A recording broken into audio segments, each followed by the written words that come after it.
Hello guys, welcome back to my channel. मैंने last video Q&A करी थी जिसमें मैंने आपको नाइटफॉल के बारे में बताया था। उसमें बहुत सारे कमेंट्स, ऐसा नहीं कि सिर्फ उसी वीडियो में कमेंट्स आते हैं, बहुत बार बहुत सारे वीडियोस में कमेंट आते रहते हैं कि नाइटफॉल से एक तथ्य जुड़ा हुआ है कि नाइटफॉल के बाद कमजोरी आती है। सिर्फ कमजोरी तक ही बात सीमित नहीं होती है। बहुत सारे लोगों का मानना ये होता है कि नाइटफॉल की वजह से सर के बाल सफ़ेद होते हैं, हेयर फॉल की प्रॉब्लम यानी कि बाल झड़ने लगते हैं, घुटनों में दर्द होता है। यहाँ तक कि लोगों का मानना ये तक होता है कि नाइटफॉल की वजह से उनको उनकी आंखों की रोशनी कम हो जा रही है, उनको चक्कर आ रहे हैं, तमाम तरह की समस्याओं का सामना उनको नाइटफॉल की वजह से करना पड़ रहा है। तो लोग जानना चाहते हैं कि इस बात में कितनी सच्चाई है, क्योंकि लोग अक्सर ये बात किसी से कह नहीं पाते हैं झिझक की वजह से। उनको लगता है कि अगर हम किसी से कहेंगे तो हो सकता हो ये समस्या और किसी को होती ही नहीं है, ये समस्या सिर्फ और सिर्फ मुझे है। जब मैं ये समस्या किसी से कहूँगा तो उनको लगता है कि लोग मुझे जज कर लेंगे, और जज करने की वजह से, डर से लोग ये समस्या समाज में या फिर अपने घर में, अपने कलीग्स में, अपने दोस्तों में किसी शेयर नहीं करते। यहाँ तक कि वो डॉक्टर के पास भी नहीं जाते, वो तमाम तरह के बाबा के चक्कर में फंस जाते हैं और बहुत ही पछताते हैं उसके बाद में। तो मैं आपको रियलिटी बताती हूँ, वास्तविकता बताती हूँ, आखिर ये सच्चाई है क्या। नाइटफॉल को जो लोग कमजोरी से जोड़ते हैं कि आंखों की रोशनी चली जाएगी, चक्कर आएंगे, थकान होगी, इसमें कितनी सच्चाई है मैं आपको आज की वीडियो में बताऊंगी। ठीक है, अब देखो जो रियलिटी है वो क्या है। ऐसा भी नहीं कि मैं अपने मन से आपको कुछ बता रही हूँ, ये सब कुछ रिसर्च चलता रहता है, सब पे स्टडी की जाती है। उन स्टडीज़ के मुताबिक, उन रिसर्च के मुताबिक जो नाइटफॉल के बारे में जो सच्चाई है वो क्या है, वो ये है कि जो नाइटफॉल है वो बहुत सारे पुरुषों में आम है। अगर आप बात करते, अगर लोग झिझक महसूस नहीं करते, वो आसपास में आपस में बात करते, तो उन्हें पता चलता कि वो इकलौते नहीं हैं जो इस समस्या से जूझ रहे हैं या फिर उनको ये प्रॉब्लम हो रही है। बहुत सारे पुरुषों को ये प्रॉब्लम होती है। अगर आप बात करोगे तो आपको पता चलेगा। अच्छा, ये पहले पता कर लेते हैं कि कितनी बार नॉर्मल है। अगर आपको हफ्ते में एक आध बार, चलो मैक्स टू मैक्स 2 बार मान लेते हैं, अगर आपको नाइटफॉल हो जाता है तो कोई घबराने वाली बात, कोई चिंता वाली बात नहीं है। इवन ये आपके लिए तो गुड न्यूज़ है। गुड न्यूज़ मैं क्यों कह रही हूँ, क्योंकि आपके जो यंत्र हैं, आपके जो पूरा रिप्रोडक्टिव, जो आपको पूरा ट्रैक्ट जो सिस्टम है, वो भली भांति काम कर रहा है। इस बात का प्रमाण है कि आपको नाइटफॉल हुआ है, और नाइटफॉल हुआ है इसलिए आपको चिंता नहीं करनी। अगर एक्सेस हो रहा है तो ज़रूर चिंता करनी है, डॉक्टर के पास जाना है। ठीक है, अब देखो बात करते हैं कमजोरी की। तो जो नाइटफॉल होता है ना, वो ज़्यादातर जो कच्ची उम्र होती है, जैसे 17, 18, 19, 20, 21, 22, जो ये इस उम्र के जो लड़के होते हैं, उन उम्र में नाइटफॉल की समस्या ज़्यादा देखने को मिलती है। ऐसा इसलिए होता है क्योंकि उस टाइम पे स्पर्म का प्रोडक्शन बहुत ही फास्ट चलता है, बहुत ही तेज़ी से स्पर्म का प्रोडक्शन होता है। अब स्पर्म को स्टोर करने के लिए कोई जगह नहीं होती पुरुषों के पास, अब वो स्पर्म को स्टोर कर नहीं सकते। और वो एक ऐसी उम्र है जहाँ पे वो कहीं सेक्सुअली इन्वॉल्व नहीं होते, ना वो मैरिड होते हैं, ना ही वो अपने पढ़ाई में, अपनी इन सब चीज़ों में बिजी होते हैं, तो वो कहीं सेक्सुअली इन्वॉल्व नहीं होते हैं। जब आपकी बॉडी कहीं सेक्सुअली इन्वॉल्व होती है तो उस माध्यम से आपका जो स्पर्म होता है वो शरीर से बाहर निकल आता है।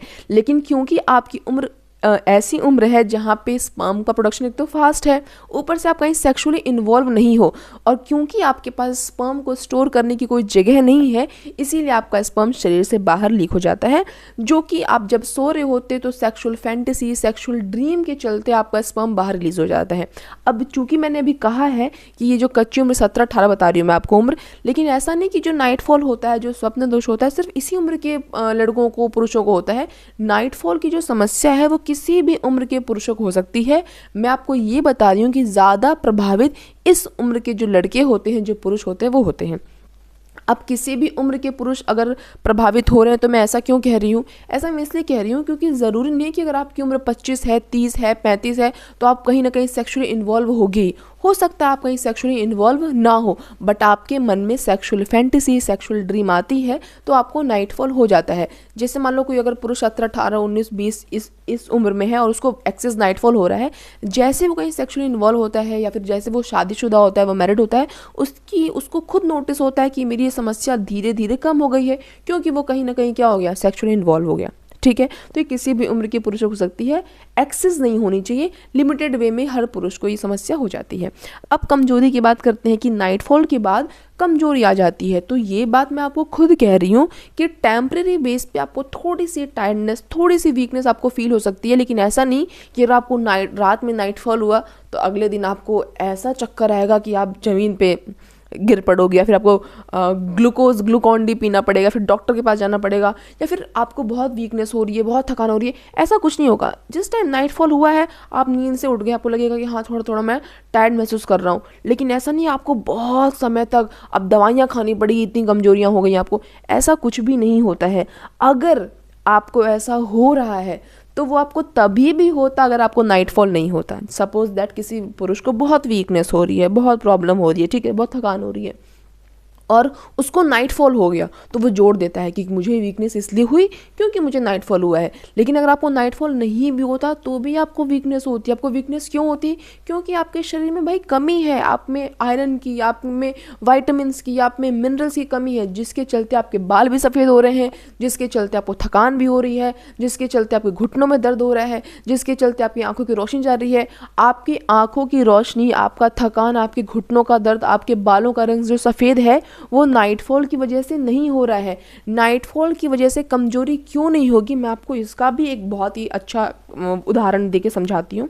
ऐसे नहीं होगी, क्योंकि देखो जो नाइटफॉल है वो आपको इसलिए हुआ, स्टोरेज नहीं है, आपके मन में सेक्सुअल फैंटेसी है, सेक्सुअल ड्रीम है, जिसके चलते आपको नाइटफॉल हो गया। अब मान लेते हैं कोई ऐसा पुरुष जिसको ज़िंदगी में कभी भी नाइटफॉल नहीं हुआ, तो आपको क्या लगता है वो अपने पूरी ज़िंदगी का स्पर्म कहीं इकट्ठा करके उसने अपने टैंकर में स्टोर कर रखा हुआ है, जिसके चलते वो बहुत ताकतवर और बलवान हुआ पड़ा है? ऐसा भी तो नहीं है, क्योंकि जब आपके शरीर में कोई स्टोरेज की जगह ही नहीं है, तो ऐसा पुरुष जिसको कभी ज़िंदगी में नाइटफॉल नहीं हुआ, वो भी तो अपने स्पर्म को स्टोर नहीं कर पा रहा है ना। वो भी अपने स्पर्म को कहाँ स्टोर करेगा जब स्टोरेज की कोई जगह ही नहीं है? तो उसका स्पर्म कहाँ जाता है फिर? तो जो उसका स्पर्म होता है, स्पर्म भी लिविंग सेल्स होते हैं, कुछ ऐसा थोड़ा ना कि वो कोई आत्मा है या फिर कुछ अजीब चीज़ है। स्पर्म भी क्या है? लिविंग सेल्स है।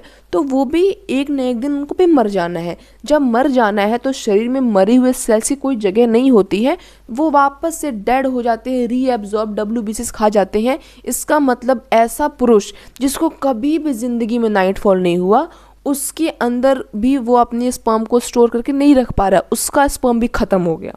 तो उसका स्पर्म भी ख़त्म हो गया, आपका स्पर्म अंदर नहीं रहा, बाहर आ गया। बाहर इसलिए आया क्योंकि आपके मन में सेक्सुअल फैंटेसी, सेक्सुअल ड्रीम थे, तो बाहर आ गया। अब जब वो बाहर आ गया तो भी आपका स्पर्म अंदर नहीं रहा। मतलब कि अपने अंदर स्पर्म को रोके कोई नहीं रख सकता है। अगर आपने रोका है तो इसलिए रोका है क्योंकि आपके मन में कोई ख्याल नहीं आते, सेक्सुअल फैंटेसी, सेक्सुअल ड्रीम कुछ भी नहीं आता, जैसे हमारे साधु संतों में नहीं आता है, ठीक है। तो आपने रोक के रखा तो भी स्पर्म मर जाना है, उनको ख़त्म हो जाना है। अगर आपने बाहर निकाल दिया तो भी ख़त्म हो जाना है। तो जब स्पर्म को कोई रोक के रख ही नहीं पा रहा है तो बलवान ताकतवर कैसे हो जाएगा? तो स्पर्म को निकलने से थकान कैसे हो जाएगी? तो स्पर्म अगर निकल रहा है तो उसे थकान नहीं होती, क्योंकि स्पर्म लगातार निरंतर बनता रहता है, उसकी प्रक्रिया कभी भी रुकती नहीं। लगातार स्पर्म के बनने का काम लगातार ज़िंदगी में चलता रहता है। चाहे आप सो रहे हो, आप जाग रहे हो, आप कुछ भी कर रहे हो, आपको स्पर्म बनने का काम कभी भी रुकेगा नहीं। तो आपके मन में अगर ये धारणा है कि आपको थकान और ये चक्कर, ये बाल सफ़ेद स्पर्म या फिर नाइटफॉल की वजह से हो रहा है, तो ये बिल्कुल गलत धारणा है। ऐसा कुछ भी नहीं होता है। टेम्प्रेरी बेस पे मान सकते हैं थकान होता है, बट ये परमानेंट नहीं होता है। और क्योंकि ऐसी कोई बीमारी है ही नहीं तो इसका कोई इलाज है भी नहीं। अगर आपको कोई इलाज दे रहा है, कोई जड़ी बूटी, कोई मंत्र फूंक कर आपको दे रहा है, तो आपको वो सीधा सिंपल कहना तो नहीं चाहिए, बट वो बेवकूफ़ ही बना रहा है इन द सेंस, क्योंकि ऐसा कुछ होता नहीं है। और फिर भी अगर आपके मन में अगर लग रहा है कि हाँ आपको परेशानी है ही है, तो किसी अच्छे डॉक्टर से जाकर मिलो। किसी अच्छे डॉक्टर जो कि सचमुच मतलब अच्छे एरिया में हो, अच्छे इलाके में हो, ऐसा नहीं कि आपको काटने के चक्कर में हो। वहाँ जाओगे आपको सब बता देंगे, साफ साफ मेरी ही बात कहेंगे कि ऐसी कोई समस्या नहीं होती है, ठीक है। तो आज की इस वीडियो के लिए बस इतना ही। मिलेंगे नेक्स्ट वीडियो में किसी और बहुत ही इंटरेस्टिंग इन्फॉर्मेटिव टॉपिक के साथ। तब तक अगर आपके मन में कुछ भी डाउट होगा तो कमेंट बॉक्स में कमेंट कर देना, मैं वहाँ पे रिप्लाई देने की कोशिश ज़रूर करूँगी। बाकी ऐसी और वीडियो के लिए मेरे चैनल सब्सक्राइब कर देना, और अगर वीडियो पसंद आई हो तो उसे एक लाइक ज़रूर करना। That's all, bye guys.